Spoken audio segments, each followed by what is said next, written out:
everybody, it's Michelle, and I've got a little bonus video for you guys today. I was not planning on doing this kind of a craft at all. We're going to be making some Lollipop Ghosts, and you can see I've got the lollipop up inside. That's the little dum-dum pop. And this is not a new craft by any means. It's very old school, but you know, I love old school. And like I told you before, I wasn't planning on doing this, but recently I placed an order online through Walmart.com for some other things.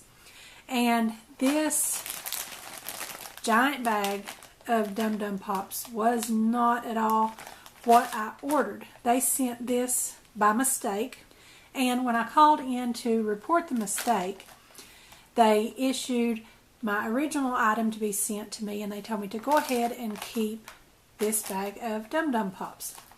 And when my second order arrived, it was another mistake, identical. They sent the same bag of dum-dum pops.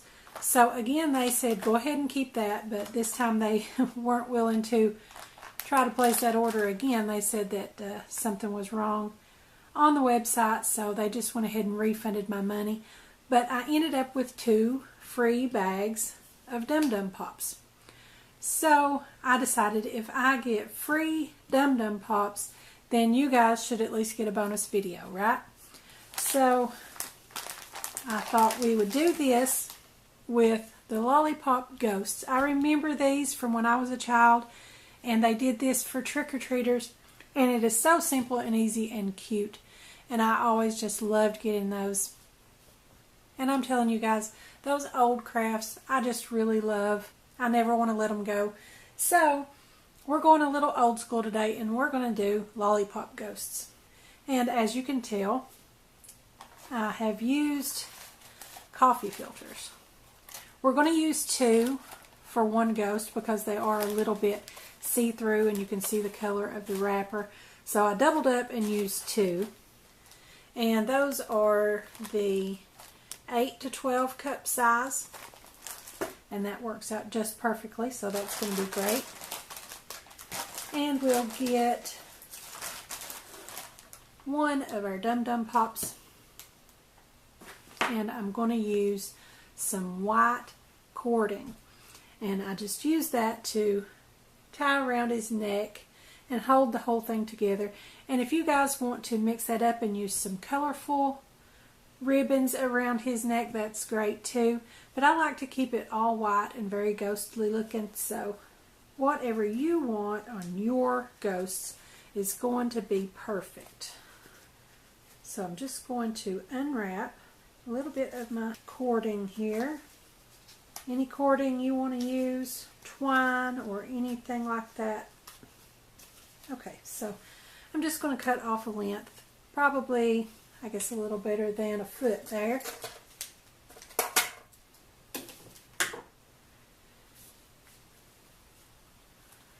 And just cut that off and have it ready. And then you're going to need a Sharpie marker or something to draw the face on when we're done. And when the Sharpie marker touches that coffee filter, it does bleed out and get larger than you intended it to be. So I do suggest that ultra fine tip. Okay, and I also have another trick for you guys. As you can see with this string, when it comes wrapped around a card like that, you get these little kinks and bends in it that's not very pretty when you're using it on your project. So what I like to do is, in my craft room, I keep a little miniature hair straightener. And you can use a miniature one or just a full size, whatever you want. This little one was very handy, and I keep it in my craft room just for craft projects, and I don't use that on my hair. And then I just heated that up and let it warm up for a minute, and then I can just go over that and just iron those kinks right out. And it goes so quickly. I use this trick a lot too on ribbon. I've got a bin that I just throw scrap pieces of ribbon in if I've got a piece that really doesn't constitute keeping the large spool for, but I think it's still enough that I could use in a project for something. Then I throw it in that bin, and they end up crinkled and creased like that too, and I often use my little straightener on those. So that's just a little tip for you guys that might come in handy. It comes in very handy for me. Okay, so I'm just going to lay that there while I put my ghost together, and it is so simple. I've just got my 2 coffee filters stacked together there, and I'm just going to put my lollipop right in the center and just fold that down.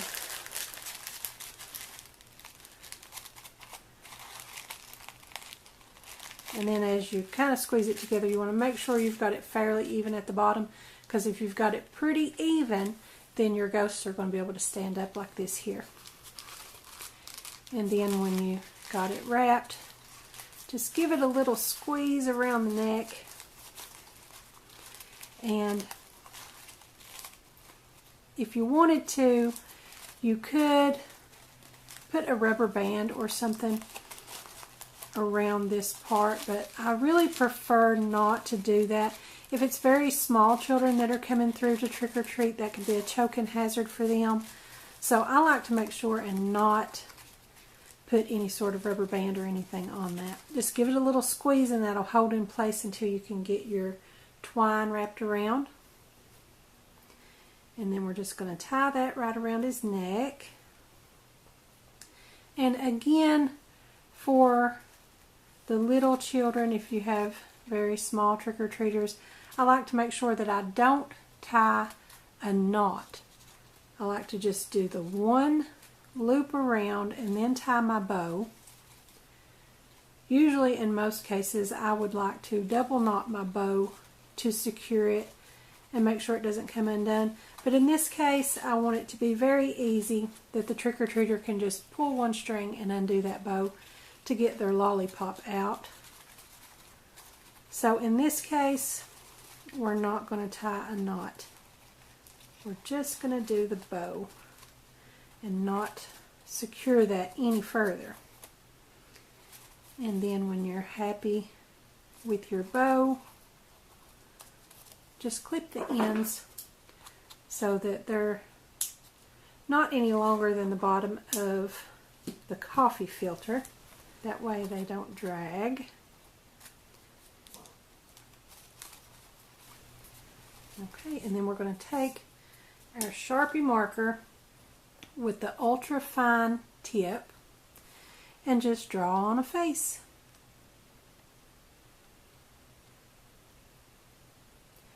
I find that the elongated eyes and mouth look more ghost-like. You can almost see that he's saying boo. And you guys, that is it. That's all there is to it. You could crank out a whole bunch of these. And I looked at the count on these. So about 1 bag of these lollipops and 1 pack of coffee filters is going to do just about right. We've got, let's see, 28 servings of 2 pops each. So that's about 56 lollipops. And with a pack of 100 filters, you'd get 50 ghosts out of that. So it almost matches just exactly. And you could make these up in no time and have a basket full of ghosts for your trick-or-treaters.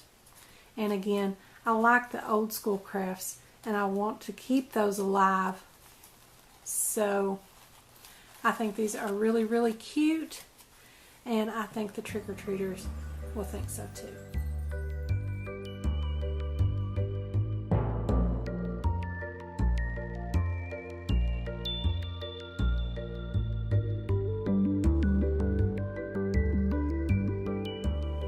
So you guys be sure to let me know what you think of this craft. Don't forget to subscribe to my YouTube channel. Give me a like over on my Facebook page. And be sure to join our Facebook group, Craftie Minds. Follow me on Pinterest and Instagram. And don't forget to visit my blog. I'll put the links to all of those in the description also, so be sure and check those out. Thanks for watching, and happy Halloween. I'll see you guys next time.